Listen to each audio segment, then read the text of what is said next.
kalikasan na yung nagpakita ng anomalya ng gobyerno natin. So parang imbes na nahuli sila sa yung kalikasan na yung nag-show na grabe na pala ang korupsyon, especially sa amin sa Bulacan.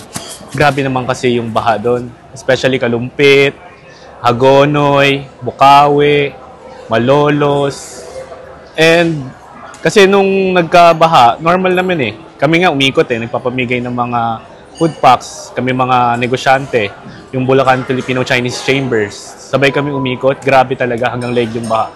Tapos ang nakakalungkot, hanggang ngayon baha pa rin doon. Hindi bumaba. So nasaan, lalo na yung pumutok yung issue na ilang billion ng flood control pumasok sa Bulacan, 77 billion yata, or 70 billion. Parang na-shock kami lahat saan napunta yung flood control na yun. Which is, ang akin lang this is my opinion lang. So I don't know talaga yung Kasi we just want answers, di ba? Ngayon, puro sisihan, DPWH, contractor, DE. Pero nagtataka lang ako, ito, to be honest lang ba't nung 2023, pag may flood control project sa isang area, mukha ng mga nakaupo yung nakalagay ng mukha. Pero ngayon, ni isang politiko, wala naman nagsalita Tama, mali. Ba't wala nagsasalita? Kahit anuman lang answer sa question ng sambayanan. Saan ba napunta yung pera namin? Saan ba yung napunta yung buwis na binabayad ng bawat Pilipino? So, as a negosyante rin kami, may properties rin kami dun sa Bulacan na nabaha rin talaga. May mga losses din kami, let's say mga items namin nasira, ganyan. Di namin sinisi sa government. Dati pa yun ever since. Ilang years na, never talaga naayos yung baha. Pero ngayon, nalaman namin na nagbabayad kami milyon-milyon na buwis, tapos binubulsa pala ganun kalaki. Mas malaki pa yung binubulsa kaysa sa mismong project. And nakakalungkot pa yung iba, ghost project pa.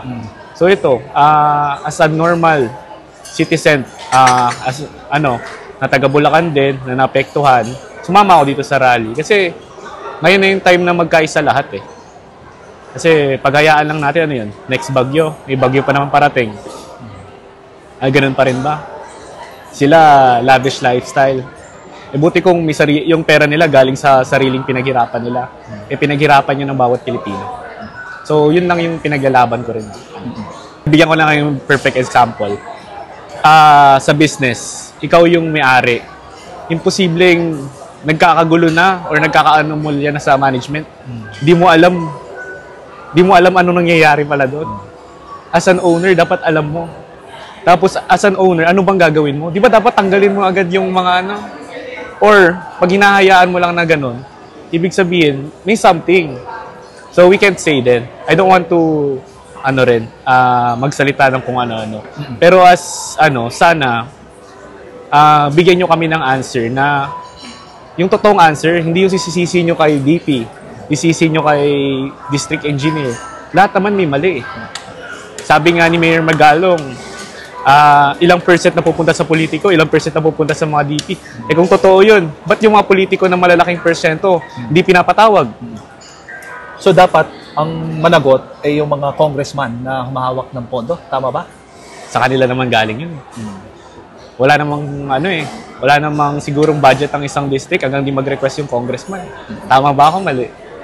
Diba? So, let's say na lang, di nga sila corrupt or corrupt man sila, pero the people want answers. Last, sir. Para po ba sa inyo, seryoso si Pangulong Bongbong Marcos sa paglaban kontra katiwalian ngayon? Ano bang dating po para sa inyo? Ano masasabi hanggang po? Walang makulong na politiko na responsibilidad talaga, na responsible dun sa ginawang anomalya? I don't think so. So your message to the Filipino people, lalo na ng mga kabataan na tulad po ninyo na ngayon ay nakikiisa sa panawagan na kontra katiwalian? Ayun, syempre sa kabataan, future rin natin nakasalalay dito. Tayo yung susunod na henerasyon. So, gusto ko lang sana magkaisa. Especially yung mga nasa working na. Araw-araw kayo nagkatrabaho. Araw-araw kayo naghihirap. Bawat binili nyong mga bagay, may tax yan. Kahit anong gawin nyo, may tax yan. Kahit biyahe, tapos ganun lang pala kadali nakawin. So, ano nyo? Parang nasa inyo na yan. Pero sa akin, syempre, paglalaban ko talaga, Lokohan na eh. Yun ang totoo eh. So sana magkaisa lang lahat. Pero peaceful rally naman. Wag naman yung katulad ng Nepal na mano naman tayo. Yung ano lang, pakita lang natin yung people's power. Ayun lang siguro.